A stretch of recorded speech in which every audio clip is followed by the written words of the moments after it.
आम्ही म्हणजे तुम्ही आम्ही सारे जना पोट आहे तोंड आहे जीभ आहे सोस आहे चमचमीत गाण्याचा ते आम्ही सारे खवय्ये आम्ही सारे खवय्ये सारे खवय्ये आम्ही सारे खवय्ये एकमेका शिकवित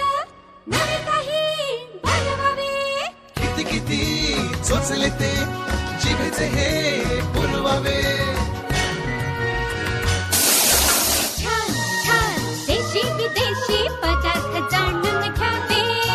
चुकता चुकता करता करता खावे अन खिलवावे आम्ही सारे